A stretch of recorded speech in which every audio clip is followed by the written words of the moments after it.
Hello everyone, I'm Sofi. I'm currently at Kechara Forest Retreat, Bentong, Malaysia. Today I will continue reading from The Promise, the biography of my Guru, His Eminence, the 25th Sam Tuku Rinpoche. As you can see behind me, that is the book. And today we'll be reading from page 100. Preparing for initiation. At 14, Rinpoche finally reconnected formally with the deep-seated imprints of his previous lives when he received his first initiation from Khenso Rinpoche Losam Tachin. For many years, he had requested Khenso Rinpoche Losam Tachin for this initiation, but in abiding with the proper procedures, Khenso Rinpoche Losam Tachin only initiated his students after they had been practicing seriously for several years and were well prepared for the higher trainings. Even to receive this sacred initiation, the only thing he ever wanted, Rinpoche had to endure much psychological torture from his parents. When they asked him what he had wanted for his birthday that year, he had asked that he be allowed to receive the initiation. Much to his jubilation, they agreed to him attending this most special ceremony. As the time of the initiation approached, Rinpoche pulled out all the stops to ensure that his mother was happy. At the time, home life for the young Rinpoche revolved around cleaning and maintaining the two-story, four-bedroom colonial house. His chores would include vacuuming, doing laundry for the whole household, assisting in cooking, washing up, and scrubbing the kitchen floor by hand. He was also in charge of gardening for the half-acre land the house stood on, with hundreds of flowers in the front and a vegetable garden at the back. It took him 3 hours a day just to water the garden. He also cooked for his parents and served guests during large elaborate parties. Rinpoche was expected to keep the huge house spick and span, just the way his mother wanted it. The slightest speck of dust or misplaced items could send his mother into a frenzy. As time went on, his mother's moods became more erratic and pronounced. Often coming home from school and walking up the driveway, he would already begin to anticipate that things had once again flared up in the house.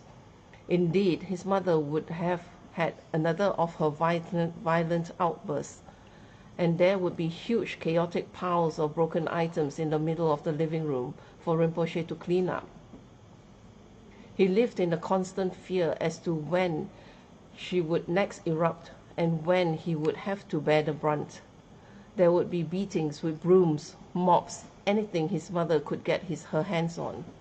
During this period, which led up to the initiation, Rinpoche took extra pains to clean the house, yard, thoroughly to ensure they were always flawless. Throughout all this, to draw strength at such arduous times, Rinpoche would think about the legendary Buddhist Mahasiddha Naropa, whose biography he had read as a child, and the trials he had to endure to develop the mental strength and perseverance to receive the higher trainings.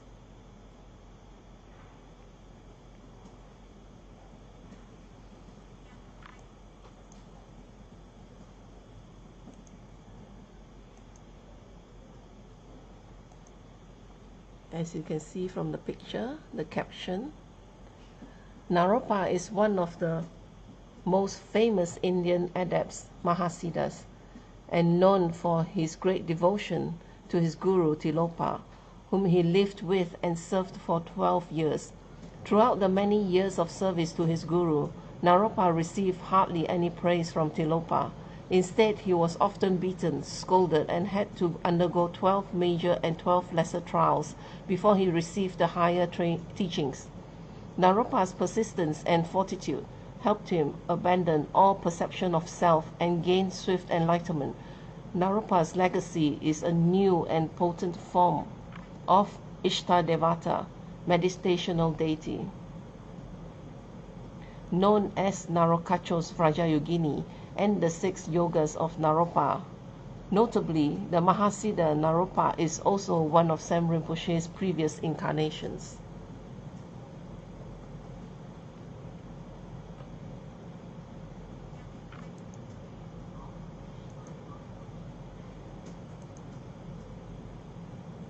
Page 102. Receiving Raja Yogini, almost. Before receiving the Raja Yogini initiation, it is mandatory for practitioners to receive the initiation into Heruka's practice, the male consort or counterpart to Raja Yogini. Rinpoche had made it through many nerve-wracking months to finally be able to attend the Heruka's initiation. Throughout the session, he sat elated to be there, but also anxious and trembling with fear that his parents would somehow stop him. Finally, his worst fears came true. On the third day, when he was supposed to join the Raja Yogini's initiation, his parents stopped him from continuing. They turned up at the temple, entered the prayer hall, and summoned him out in the middle of the session. He had to stand up and leave. It was at this time that Rinpoche became depressed and found the situation so unbearable that he attempted to escape to Indianapolis in one of his many runaway attempts. After his sorrowful return to Hao, Rinpoche became determined to work his hardest to ensure that he would receive the full initiation when Khenso Rinpoche Lobsang Tachin bestowed it again the following year.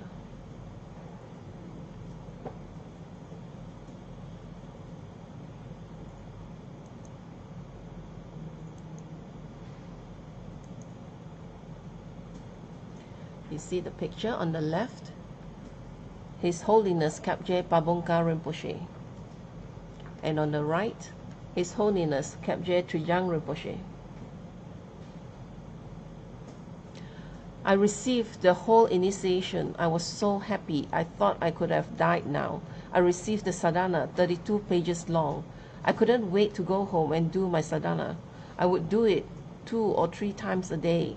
It was pure pleasure. I would do the meditations. I carried my sadhana from New Jersey to California and India to Malaysia. Sam Rinpoche.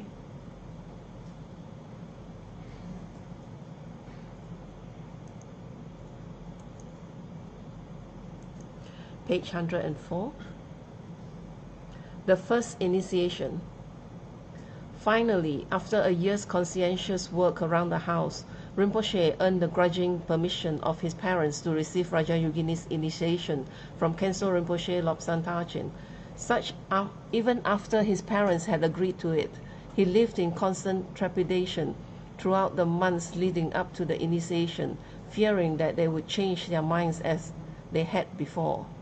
On the first day of Raja Yogini's initiation, Rinpoche saw the back of the temple door open.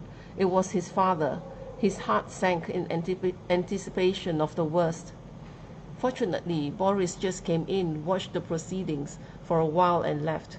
That night, when Rinpoche went home, his father tried to provoke him and put him down by passing comments about how there were so many weird people at the temple that afternoon. Wisely, Rinpoche just kept quiet. He was allowed to go to the temple the next day and receive the full Raja Yogini initiation from Khenso Rinpoche Lobsang Tachin, one of the greatest Raja Yogini masters who has since passed away.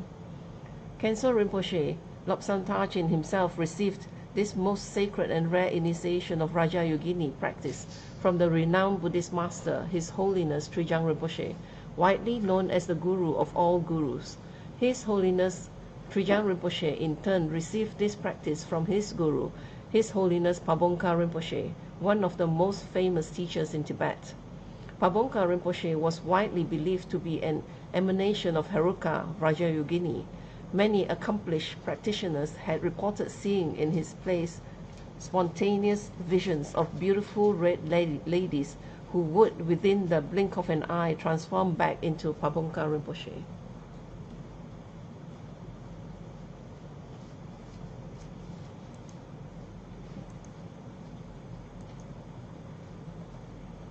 See the picture on page 105, the caption. Young Rinpoche with his mother, far right, and his family friends. Both his parents were completely against his involvement in the Dharma. Rinpoche could not share his greatest happiness with his own family.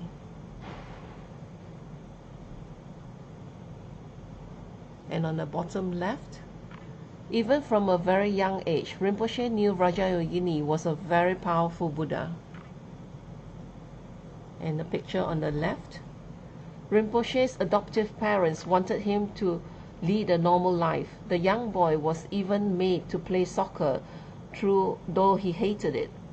His adoptive father insisted that, just like all the other boys, he should be involved in sports.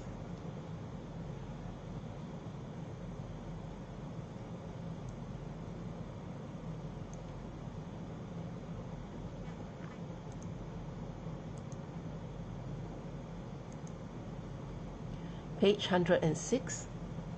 A love for animals, love and loss. Rinpoche's great compassion, even as a young child, extended not just to the people around him, but also very much to every being, including animals. This strong love is still evident today, and it has been the inspiration for countless animal rescue efforts within his Dharma organization, Kachara. As a child, Rinpoche kept hamsters, cockatoos, 2 fish tanks, squirrels, turtles, ducks, and dogs. In the summer, he would work at a pet shop for extra pocket money, and along the way learn the intricacies of caring for many different species of animals. When he was about 8 years old, he brought home his first dog, Princey, from the Collingwood flea market. Princey was a brown dog that looked like a smaller version of a schnauzer. One day, Princey disappeared, and though Rinpoche searched frantically for him everywhere, he could not be found. Later, Rinpoche found out that Princey had been run over by a car just by the highway near his home. Rinpoche was devastated by the death of his little dog, one of the first few beings that he could care for entirely. Worse still, his mother blamed him for the dog's death. She said it was his fault that Princey had run away. Rinpoche had begged his parents to fence up the yard, but they never heeded his pleas, as his father had not wanted to spend money on it. As an 8-year-old, he did not understand how Princey's death was his fault, but the psychological guilt inflicted by his mother stayed with the young boy for a long time. You see the picture on the left? Rinpoche with his loving grandmother, Queen Dechen, and his very first dog, Princey.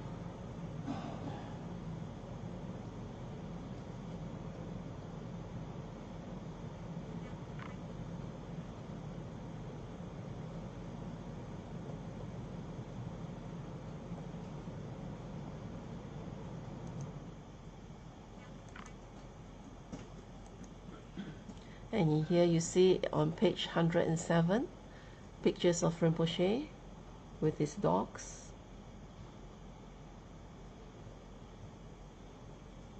The caption on the picture on the right: Rinpoche adored all dogs, and this is still very strongly evident today.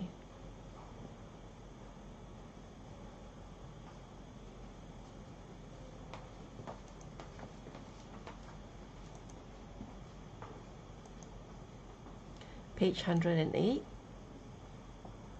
Caption: Rinpoche's beloved dogs. From left, Osa, Dharma, and Yogi.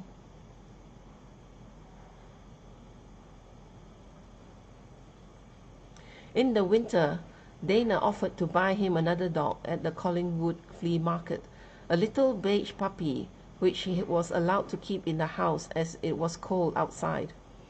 He was named Hutler, a very common Mongolian name for a dog, which meant marking on the forehead. Just as he did with Princey, Rinpoche adored this dog, sleeping with him and playing with him for hours. Halter grew to be very big and tough. Eventually, Dana arranged for a dog house to be built outside in the backyard for Halter, and a fence erected to separate their house from their neighbors. Because he was so strong, the fencing was not sufficient to keep Halter in the yard, so Rinpoche's parents put a big spike in the ground and attached a chain to the dog. Still, Halter was so strong he could pull the spike out and continue to run loose. Rinpoche suggested that they cement the spike down, but again, his father did not want to.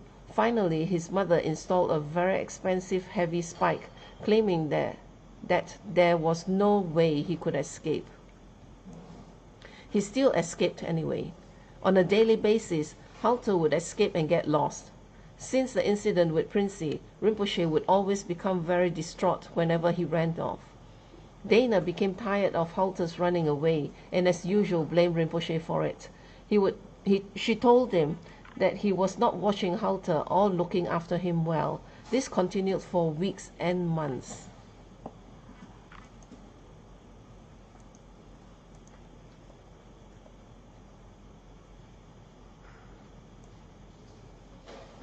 Finally, after Halter's many repeated escapes, Dana called the dog pound on their own dog. As the men from the dog pound arrived, Rinpoche could do nothing but hug Halter and cry. There was simply nothing he could do for his dog, which he loved so dearly. While Halter was being dragged to the truck from the dog pound, Dana screamed at Rinpoche, "It is your fault. You are making me do this. I had no choice." The neighbors were watching but did not care or offered any help.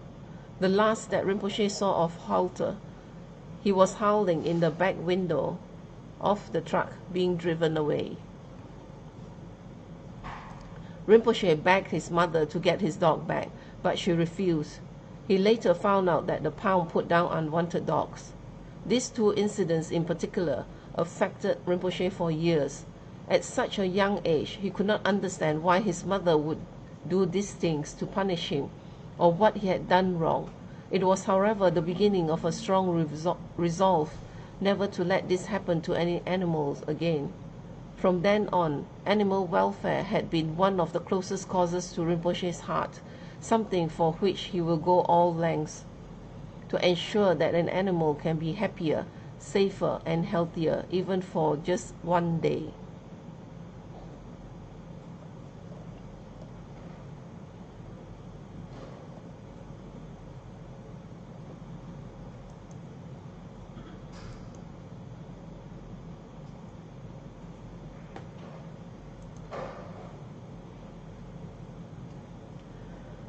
Page 110, there's a picture of the birdhouse that's at Kitchara Forest Retreat, and the caption, "Starting with a few birds Rinpoche used to care for during his childhood in New Jersey, his lifelong love for animals has extended to the building of a 4,000 square foot tortoise pen and aviary in Kitchara Forest Retreat to house all the rescued birds that Rinpoche had saved over the years."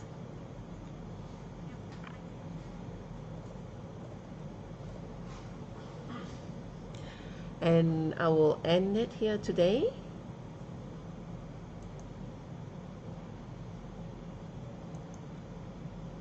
Thank you for sharing your time with me. And I'll be back tomorrow to continue reading from The Promise.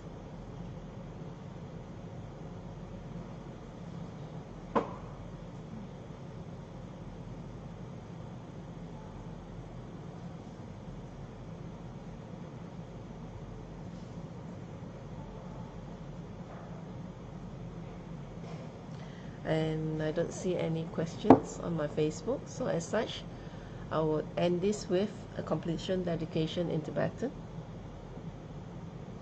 Jangjub Senjo Rinpoche, Maki Panam Geyushi, Ke Panam Pame Payang, Goning Gondu Pewashu, Doni To Rinpoche, Maki Panam Geyushi, Ke Panam Pame Payang, Goning Gondu Pewashu, Dasojini Sapage Wadi, Dandandro Aguna Gampada, Jepa Jesu Nosan Trapai, Dumping in Porin to Sa Se Sho, Kewa Kundu Yandala Mada, Drami Jogi Pala no Jojing, Sadam Langi Yote Razone, Doji Jangi Ngopanga to So, Gewadi, Yududa, Lama Sangedreone, Drewa Chika Malupa, Days. Sala ko pasho jogi ka posungka pa chosuna pa pe wala ge kisama siwada Tungki malu sangasho, dadam songi dosundan, trewa songi latene, ewa losan trapai, tampayu reva, gyushi, ni modele sindele, ni megunyandele shi, ni sintatu dele pao, kuncho songi jingilo, kuncho songi ngodroso, kuncho songi drasi sho, jesu nama kusen rapting ching, nam katrini chochu ke pada, losam tempe tromi sap songi, droe musa tato ni gyushi, gangwe rawe ko shingam den, bendan dewa malu gyo ini, chen rezi wan tenzin get soyi, shapi shi de badu den gyushi. Hum tumpi ngodru malupa, den den dala sel du so, kodan den pa long shot no, ke pa so shi shuk den sel. Thank you. See you tomorrow.